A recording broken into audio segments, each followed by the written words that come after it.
आज आपण बौद्ध धम्मातील तृतीय धम्म परिषद तिसरी धम्म संगीती आणि त्याचा इतिहास आपण या ठिकाणी पाहणार आहोत।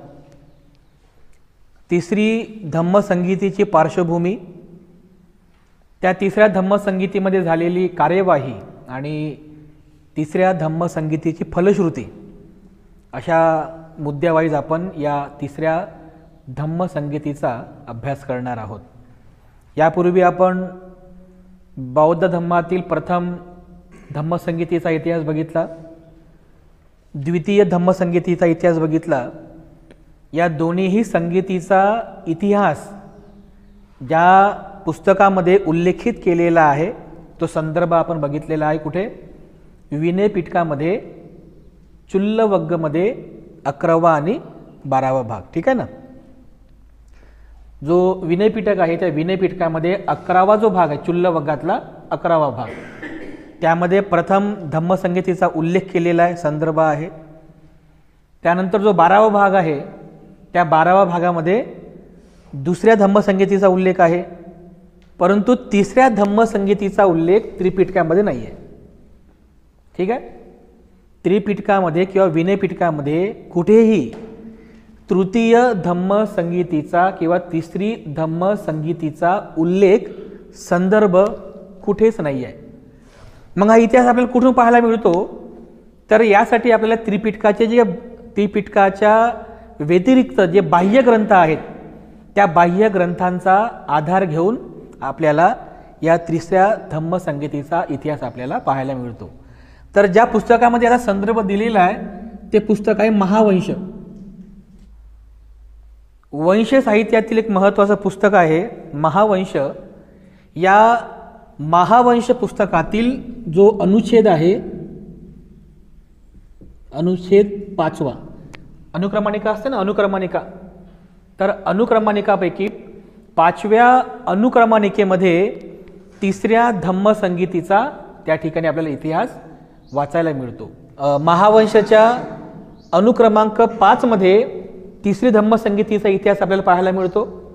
त्याचप्रमाणे चौथी जी अनुक्रमणिका आहे म्हणजे याच्या अगोदर त्याच्यामध्ये द्वितीय धम्म संगीतीचा उल्लेख आहे। म्हणजे 5 मध्ये तिसरी धम्म संगीती आहे, 4 मध्ये द्वितीय धम्म संगीती आहे आणि अनुक्रमांक 3 मध्ये प्रथम धम्म संगीती आहे। ठीक आहे? म्हणजे महावंशामध्ये तिन्ही धम्म संगीतीचा उल्लेख आहे। तृतीय क्रमांकावर प्रथम धम्म संगीती आहे अनुक्रमणिका, चौथ्या अनुक्रमणिकेमध्ये तुम्हाला द्वितीय धम्म संगीतीचा त्याच्यामध्ये इतिहास आहे आणि 5वी जी अनुक्रमणिका आहे त्याच्यामध्ये आपल्याला तिसऱ्या धम्म संगीतीचा उल्लेख वाचायला मिळतो। पण आता जर मूळ त्रिपिटक ग्रंथामध्ये ह्या दोन्ही परिस्थितींचा उल्लेख असल्यामुळे महावंशामधून आपल्याला संदर्भ घ्यायची काही तेवढी आवश्यकता नाही आहे। केवळ या ठिकाणी आपण तिसरी जी धम्म संगीती आहे, तिसऱ्या धम्म संगीतीचा इतिहास पाहण्यासाठी आपण या ठिकाणी महावंशाचा आधार घेऊन बघूया। तिसरी जी धम्म संगीती आहे ज्या ठिकाणी संपन्न झाली ते स्थळ आहे पाटलीपुत्र। पाटलीपुत्र आहे। या पाटलीपुत्रामध्ये, पाटलीपुत्र म्हणजे आजचं जे पटना आहे, काल तुम्हाला मी गोष्ट सांगितली होती, कालच्या द्वितीय धम्म संगीतीच्या मध्ये एक उल्लेख केला होता। अजातशत्रूच्या नंतर म्हणजे अजातशत्रूपर्यंत मगधाची राजधानी कोणती होती? राजगृह। अजातशत्रूच्या नंतर जो राजा झाला उदयभद्र, त्या उदयभद्राने राजधानी बदलली। कोणती राजधानी गेली? पाटलीपुत्र। आणि तेव्हापासून तर अशोकाच्या काळापर्यंत आणि पुढेही बऱ्याच राजांपर्यंत मगधाची राजधानी पाटलीपुत्रच होती। मगध म्हणजे काय? आजचं जे बिहार आहे, बिहार जो प्रांत आहे त्याला त्यावेळेस मगध म्हणायचे। आज का जो बिहार है ना उसको उस समय मगध प्रांत कहा जाता था। तो उदयभद्र के समय में राजधानी पाटलिपुत्र बनाएगी और अगले अशोक के काल तक या उसके भी आगे अनेक राजाओं के काल तक पाटलिपुत्र ही राजधानी रही और आज भी राजधानी पटना ही है, मतलब पाटलिपुत्र है। म्हणजे पाटलिपुत्र या ठिकाणी अशोकाराम विहार हे सम्राट अशोकाने या विहाराची निर्मिती केली होती। या अशोकाराम विहारामध्ये ती परिषद संपन्न झाली। इसवी सन पूर्व इसवी सन पूर्व 250 255 हा त्याचा काळ आहे. म्हणजे असं निश्चितपणे आपण सांगू शकत नाही की ह्याच वर्षी ती परिषद संपन्न झाली, पण एक इतिहासकारांचं असं मत आहे की इसवी सन पूर्व 250 ते 250 ते 255च्या दरम्यान ही धम्मसंगीती पाटलीपुत्र या ठिकाणी संपन्न झाली, असं एक इतिहासकारांचं मत आहे. या परिषदेचे जे अध्यक्ष होते म्हणते मोग्गलीपुत्त तिस्स या परिषदेचे अध्यक्ष होते. जवळपास ही जी परिषद आहे 9 महिन्यांपर्यंत, ही जी तिसरी धम्मसंगीती आहे ही 9 महिन्यांपर्यंत, म्हणजे तिची जी या धम्मसंगीतीची जी कार्यवाही आहे 9 महिन्यांपर्यंत ती कार्यवाही चालत राहिली. ज्याच्या संरक्षणामध्ये ज्या राजाच्या राज्यकाळात किंवा ज्या राजाच्या संरक्षणामध्ये ही धम्मसंगीती संपन्न झाली तो राजा होता सम्राट अशोक. महावंश ग्रंथामध्ये असं लिहिलं किंवा त्या परिषदेमध्ये 1000 अरहंत भिक्खू होते. काही काही पुस्तकांमध्ये 10,000 भिक्खूंचा पण उल्लेख आढळतो, पण बहुतांश इतिहासकारांचे मत हेच आहे की ही जी धम्मसंगीती आहे या धम्मसंगीतीमध्ये 1000 अरहंत भिक्खूंच्या उपस्थितीमध्ये ही धम्मसंगीती संपन्न झाली. याचं जे तात्कालिक कारण होतं, तृतीय धम्मसंगीतीचा जो मूळ उद्देश होता किंवा ज्या कारणामुळे ही तृतीय धम्म परिषद संपन्न झाली, त्याचं मुख्य कारण होतं स्थविरवादाची पुनर्बांधणी करणे, किंवा स्थविरवादाला म्हणजे बुद्ध धम्माचं ते शुद्ध स्वरूप आहे स्थविरवाद. आपण काल बघितलं ना द्वितीय धम्मसंगीतीच्या इतिहासामध्ये की 2 गट पडले आहे की नाही, एक स्थविरवाद आणि दुसरा महासांघिक, ज्याला आपण म्हणतो स्थविरवाद आणि महासांघिक.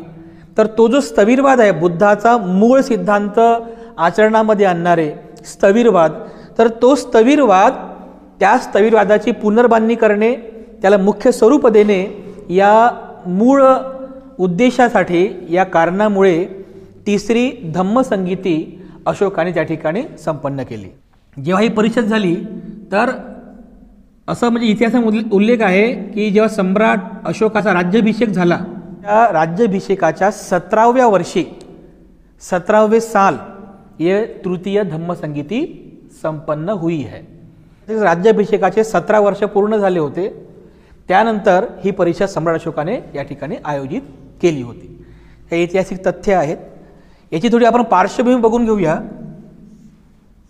पार्श्वभूमी काय आहे? तर पार्श्वभूमी बघत असताना आपल्याला 2-4 गोष्टी बघायच्या आहेत. पहिली गोष्ट बघायची आहे भंते तिस्स यांची प्रवज्जा. तृतीय धम्मसंगीतीची पार्श्वभूमी आपल्याला बघायची आहे. म्हणजे असं काय घडलं, काय घटना घडल्या की ज्यामुळे सम्राट अशोकाला ही धम्मसंगीतीचं आयोजन करण्याचं गरज पडली, आवश्यकता पडली. पार्श्वभूमी बघण्यात असताना आपल्याला ह्या 3 गोष्टी बघायच्या आहेत. त्यामध्ये भंते तिस्स म्हणजे हे जे आहेत ना मोग्गलीपुत्त तिस्स, तर मोग्गलीपुत्त तिस्स यांची प्रवज्जा कशी झाली तो थोडासा इतिहास आपल्याला बघायचा आहे. त्यानंतर सम्राट अशोकाचा बौद्ध धम्म स्वीकार करण्याची जी काय घटना झालेली आहे तो इतिहास आपल्याला बघायचा आहे. आणि त्यानंतर तिसरी धम्मसंगीतीचं आयोजन कशा पद्धतीने झालं त्याची फलश्रुती आहे की नाही, याच्यामध्ये अजून एक गोष्ट ॲड करा, फलश्रुती,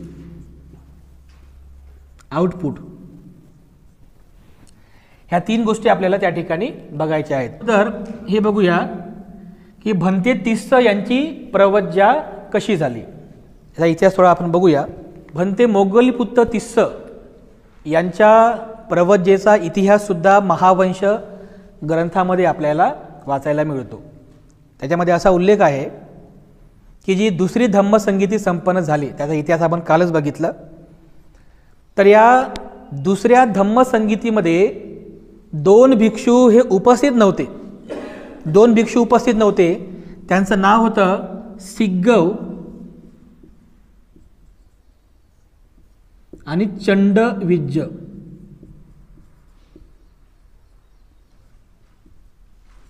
ठीक आहे. भंते सिग्गव आणि भन्ते चंडविज्ज. तर असा इतिहास आहे की जी दुसरी धम्मसंगीती झाली त्या धम्मसंगीतीमध्ये सिग्गव आणि चंडविज्ज हे दोन भिक्षू उपस्थित नव्हते आणि त्या कारणामुळे मग संघाने यांना म्हणजे दंड यांना शिक्षा दिली, एक प्रकारचा दंड दिला की तुम्ही त्या संगीतीमध्ये उपस्थित झाले नाही, त्यामुळे संघ निर्णय घेऊन संघ तुम्हाला दंडित करत आहे. तर दंड काय दिला यांना असं सांगण्यात आलं की आजपासून 118 वर्षानंतर मोगली ब्राह्मणाच्या घरी एका बालकाचा जन्म होईल, त्या बालकाला तुम्हाला प्रवजित करायचं आहे. भन्ते सिग्गव हे म्हणजे भिक्षाटन करायचे. तर जिथे मोगली होता म्हणजे मोगली सिग्गव त्यावेळेचे सिनियर भिक्षू होते, सबसे सिनियर भिक्षू थे.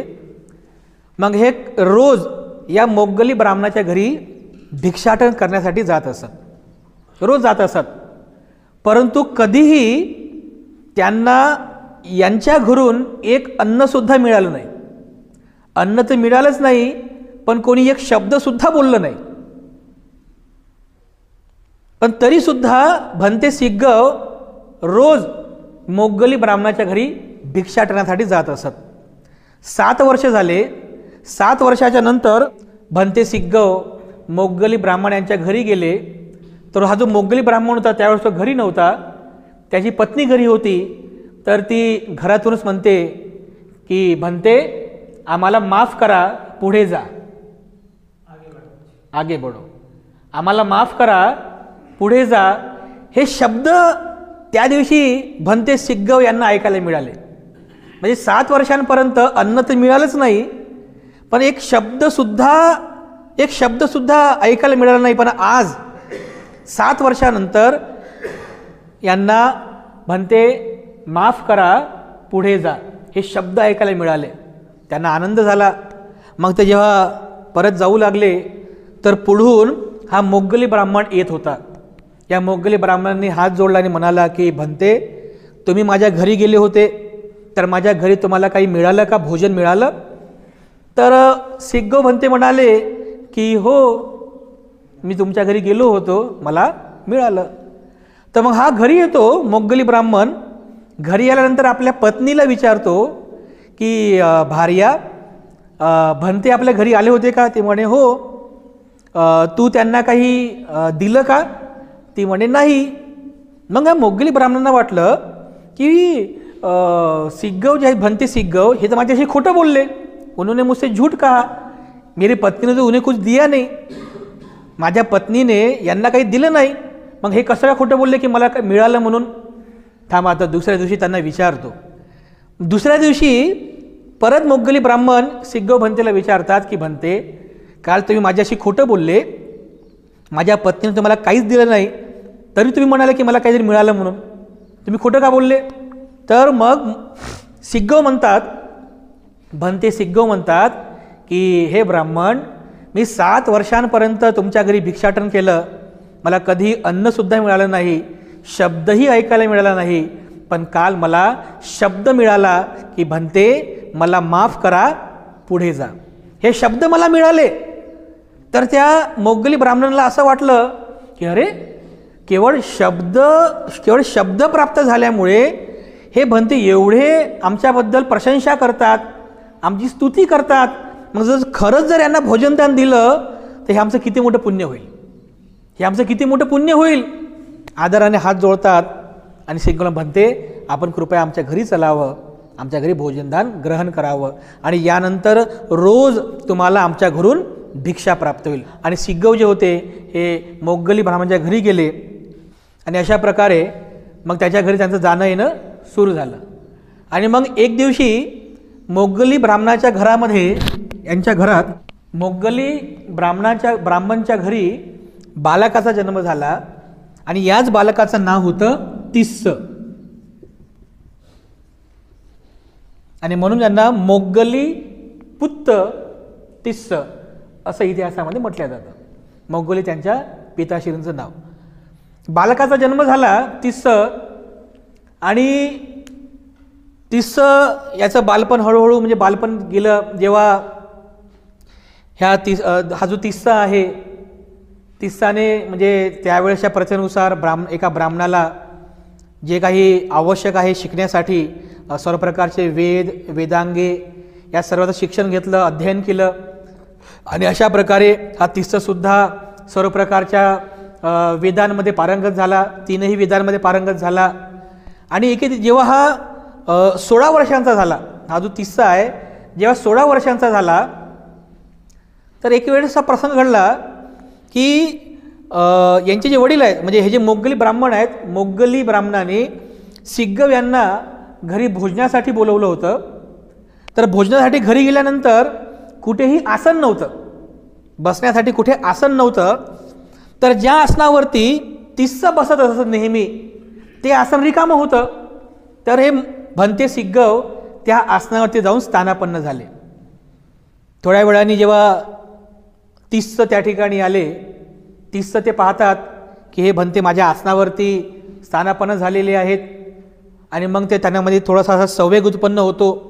ते यांच्या जवळ जातात आणि म्हणतात की भंते, तिस्स म्हणजे किती 16 वर्षांचे आहेत तिस्स, हे सिग्गवला विचारतात की भंते तुम्हाला 3 वेदांचं ज्ञान आहे का, 3ही वेदांचं ज्ञान आहे का. तर त्यावेळेला सिग्गव भंते त्या तिस्सला त्या म्हणजे तिस्सला 3ही वेदांचं म्हणजे ज्ञान सांगतात. तेव्हा यांना आश्चर्य वाटते की भंतेंना भरपूर ज्ञान आहे, भंते हे ज्ञानी आहेत, मेधावी आहेत. आणि मग सिग्गव तिस्सला प्रश्न विचारतात. भंते सिग्गव त्या तिस्साला उलट प्रश्न विचारतात. जसा हा प्रश्न विचारतो ना, जसं तिस्स यांना प्रश्न विचारतो वेदांबद्दल, तसंच सिग्गवसुद्धा तिस्सला प्रश्न विचारतात की अभिधम्मातील यमक जो आहे, यमक नावाचा एक ग्रंथ आहे, त्यामध्ये चित्तस्कंधाचा एक भाग आहे. त्या चित्तस्कंधातील एक प्रश्न ते तिस्सला विचारतात, पण त्या तिस्सला त्याचं काही उत्तर येत नाही, कारण यापूर्वी तिस्साने त्याचा कधी अध्ययन केलेलं नसतं. मग तो हात जोडतो आणि म्हणतो की भंते याबद्दल मला माहिती नाही आहे, कृपया करून तुम्ही मला याच्यात ज्ञान द्यावं. तेव्हा सिग्गव म्हणतात तर जर ज्ञान प्राप्त करायचं असेल तर तुलासुद्धा माझ्यासारखं हे वस्त्र ग्रहण करावं लागेल. ते चिकित्सा असते मनामध्ये ज्ञान ग्रहण करण्याची. तो लगेच आपल्या मातापित्यांना विचारतो की मला भंतेने सांगितलेलं हे सर्व ज्ञान मला प्राप्त करायचं आहे, आणि यासाठी मला अंगावरती वस्त्र धारण करायचं, मला प्रवज्जा घ्यायची आहे. तर आई वडिलांच्या परवानगीने त्यावेळेला तिस्स जे असतात हे तिस्स भंते सिग्गव यांच्याकडून प्रवज्जा ग्रहण करतात. एक छोटासा इतिहास आहे तिस्स यांची प्रवज्जा कशी झाली, हा इतिहास आपण थोडासा समजून घ्यायचा. भंते सिग्गव यांच्याकडून तिस्स यांची प्रवज्जा झाली, आणि जे दुसरे भिक्षू जे आहे हे चंडविज्य आहेत, यांना म्हणजे भंते तिस्स यांना अभिधम्माचा पाठ शिकवला. भंते सिग्गवकडून त्यांनी प्रवज्जा ग्रहण केली, आणि भंते चंडविज्य जे होते यांनी तिस्स यांना अभिधम्माचा पाठ शिकवला. म्हणजे अशा प्रकारे भंते तिस्स म्हणजे मोगली पुत्र तिस्स हे भिक्खू संघामध्ये सामील झाले, प्रविष्ट झाले, आणि अशा प्रकारे त्यांना मग संपूर्ण जे काही सुत्त आहे, अभिधम्मा आहे, विनय आहे, आणि सर्व प्रकारचं जे काही आवश्यक ज्ञान आहे हे सर्व त्यांना शिकवण्यात आलं. ध्यान मनन चिंतन करून मग भंते तिस्ससुद्धा अरहंत झाले. अशा प्रकारचा एक तिस्स म्हणजे मोगली पुत्र तिस्स यांच्या प्रवज्जेचा जो इतिहास आहे, हा एक छोटासा इतिहास आपल्याला ह्या पार्श्वभूमीमध्ये आपण बघितलेला आहे. तेव्हा अशा प्रकारे आता हा भंते तिस्स यांची प्रवज्जा कशी झाली याचा इतिहास आपण बघितला. आता सम्राट अशोक जो आहे, अशोकाचा बौद्ध धम्म स्वीकार करण्याची पार्श्वभूमी काय आहे ते पण थोडं आपण बघूया. तर जसं आपण सर्वांनाच माहिती आहे की आता जो अशोक जो आहे, अशोक जो होता, जसं द्वितीय धम्मसंगीतीचा राजा कोण होता? कालाशोक, म्हणजेच कोण? नंदीवर्धन आहे की नाही. तर समजा आता हा कालाशोकपर्यंत आपण बघितलं, ठीक आहे. कालाशोक, ह्या कालाशोकला काय म्हणतात, राजा नंदीवर्धन, ठीक आहे, नंदीवर्धन. तर कालाशोकच्या नंतर या कालाशोकचे 10 पुत्र झाले. 10 पुत्र, ज्याने जवळपास 22 वर्ष राज्य केलं. कालाशोकच्या नंतर त्याचे 10 पुत्र, त्यांनी 22 वर्ष राज्य केलं. या 10 पुत्रांच्या नंतर धनानंद हा राजा झाला. आणि धनानंदच्या नंतर चंद्रगुप्त, चंद्रगुप्ताच्या नंतर बिंदुसार, आणि बिंदुसारच्या नंतर अशोक. ही राजांची चेन आहे. कालाशोकपर्यंत, राजा कालाशोकपर्यंत आपण बघितलेलं आहे. कालाशोकच्या नंतर त्याचे 10 पुत्र हे राजगादीवर आले. त्यांनी जवळपास 20-22 वर्ष राज्य केलं. त्यांच्यानंतर धनानंद, नंद घराण्याचा हा राजा, धनानंद हा राजा झाला.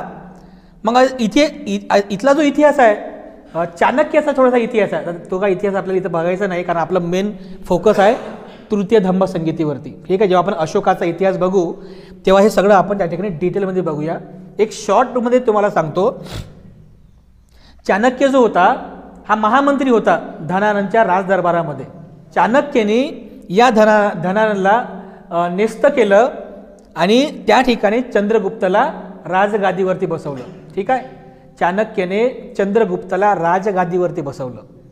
चंद्रगुप्ताच्या नंतर त्याचा मुलगा राजा बिंदुसार हा राजा झाला. बिंदुसाराच्या नंतर अशोक राजा झाला. ग्रंथांमध्ये असं पण लिहिलेलं आहे की अशोकाला, म्हणजे जसं महावंश ग्रंथात दिलेलं आहे की जो अशोक होता, अशोकाला म्हणजे 100 भाऊ होते, 100 भाऊ.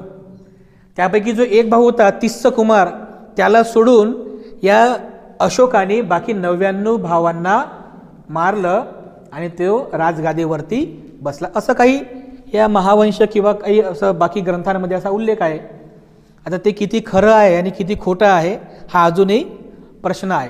पण ऐतिहासिक ग्रंथामध्ये जो उल्लेख आहे, आपल्याला त्या गोष्टी माहिती असाव्या, त्याच्यामुळे तुम्हाला म्हणजे ही गोष्ट माहीत असावी की अशोकाने या ग्रंथात सांगितल्याप्रमाणे की 99 भावांची कत्तल करून फक्त एक भाऊ तिस्स कुमार याला सोडलं आणि तो राजगादीवरती बसला, असा ऐतिहासिक ग्रंथांमध्ये उल्लेख आहे. तर अशा प्रकारे अशोकाने राज्याभिषेक केला, ठीक आहे. पुन्हा एकदा सांगतो, इतिहासामध्ये महावंश ग्रंथामध्ये असा उल्लेख आहे की भगवान बुद्धांच्या महापरिनिर्वाणाच्या 218 वर्षांनंतर, म्हणजे हा कालावधी तुमच्या लक्षात असावा, कारण आपण इतिहास शिकत आहोत. तर इतिहासामध्ये ही जी कालगणना आहे, दिनांक, डेट्स, क्रोनॉलॉजी, हे लक्षात कशी ठेवायची. भगवान बुद्धांच्या महापरिनिर्वाणाच्या 218 वर्षानंतर सम्राट अशोकाने स्वतःचा राज्याभिषेक केला होता. परंतु असंही एक उल्लेख आहे की सम्राट अशोक जेव्हा राजा झाला, जेव्हा त्याने राजपद ग्रहण केलं, राजपद ग्रहण केल्याच्या 4 वर्षानंतर त्याने राज्याभिषेक केला होता. म्हणजे त्यावेळी एक प्रथा आहे की जोपर्यंत ब्राह्मण येणार नाही, तुम्हाला तिलक लावणार नाही ब्राह्मण, आणि ते पूजापाठ करणार तिलक लावणार नाही, तोपर्यंत राज्याभिषेक होत नाही, त्याला राजा ही उपाधी त्याला मिळत नाही. अशी प्रथा होती ब्राह्मणांकडून पूजा करून घेणं. परंतु सम्राट अशोकाने अगोदर राजपद ग्रहण केलं, तो राजगादीवरती बसला, 4 वर्ष राज्य केलं, आणि 4 वर्ष राज्य केल्यानंतर मग त्याने स्वतःचा राज्याभिषेक केला. म्हणजे राज्याभिषेक करायच्या 4 साल पहले, राज्याभिषेक होने के 4 साल पहले ही वो राजा बन गया था. इसका मतलब ये हुआ कि 214 वर्ष हुए.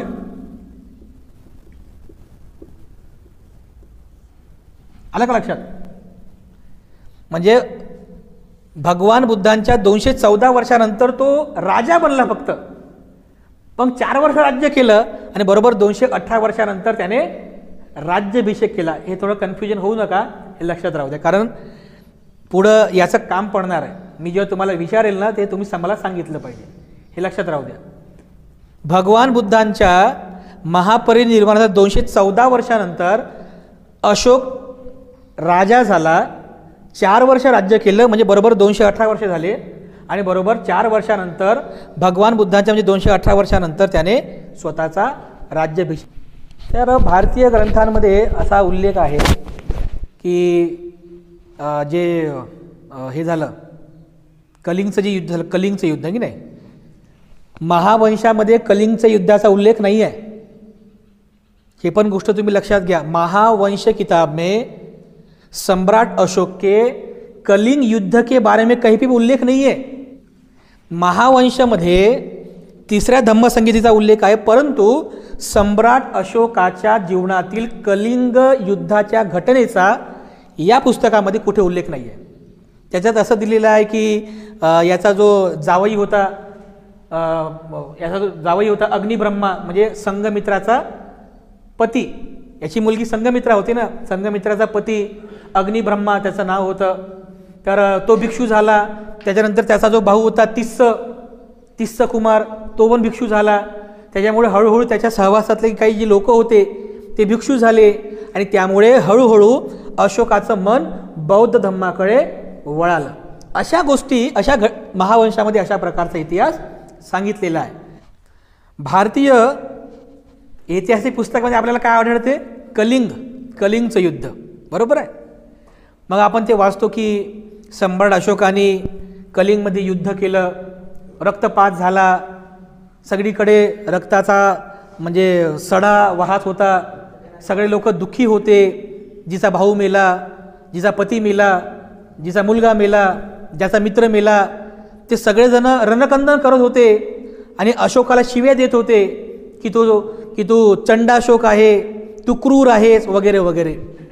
आणि तेव्हापासून त्याचं मन हे थोडंसं असं म्हणजे काय म्हणता येईल की असं कमजोर झालं, कोमल झालं, मृदू झालं. त्याच्या मनामध्ये तो रक्तपात बघून त्याचं मनसुद्धा असं वितळू लागलं. मनातील राग, द्वेष, तो क्रोध असा हळूहळू वितळू लागला. तो म्हणजे विचार करायचा की मला शांती कुठे मिळेल. या वैफल्यग्रस्त परिस्थितीतून, या वैफल्यग्रस्त मानसिकतेतून बाहेर निघून मला सुख कुठे मिळेल, मला शांती कुठे मिळेल, अशा मानसिकतेमध्ये तो नेहमी राहायचा. आणि अशाच एके दिनी जेव्हा सम्राट अशोक आपल्या राजमहालाच्या खिडकीजवळ उभा होता, तर त्याने रस्त्याने जात असलेल्या एका छोट्या भंतेला, निग्रोध भंतेला त्यांनी बघितलं, असा उल्लेख आहे. भंते निग्रोध खिडकीजवळ उभा होता. आपल्या त्या मानसिकतेमध्ये म्हणजे ते कलिंगच्या युद्धाचा तो रक्तपात वगैरे बघून त्या घटनेमुळे त्याचं मन एकदम परिवर्तित झालं होतं. मनातला क्रोध हळूहळू एकदम कमी झाला होता.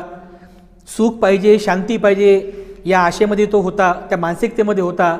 आणि अशाच परिस्थितीमध्ये एकदा त्याने भंते निग्रोध यांना त्यांनी बघितलं. त्यांचं ते चालणं, त्यांच्या चेहऱ्यावरचं ते तेज, त्यांचं ते म्हणजे चेहऱ्यावरचं जे सुख, चेहऱ्यावरचं जे काही कांती होती ते त्यांनी बघितली. तर मग त्यावेळेस सम्राट अशोकाने भंते निग्रोध यांना राजमहालामध्ये बोलविलं. जेव्हा भंते निग्रोध राजमहालामध्ये आले तर भंते निग्रोध डायरेक्ट म्हणजे सरळ त्या सम्राट अशोकाच्या राजगादीवर जाऊन बसले. डायरेक्ट त्या सम्राट अशोकाच्या राजगादीवर जाऊन बसले. अशोकाला आश्चर्य वाटलं, परंतु अशोक त्यावेळेला त्या मानसिकतेमध्ये होता. तो अगदी त्यांच्या पायाजवळ बसला, हात जोडला, अभिवादन केलं. आणि त्यावेळेला भंते निग्रोध यांनी सम्राट अशोकाला अपमाद वग्गाचा उपदेश केला होता, अपमाद वग्ग. आणि तेव्हा पहिल्यांदा सम्राट अशोकाला बुद्ध धम्माचा परिचय झाला.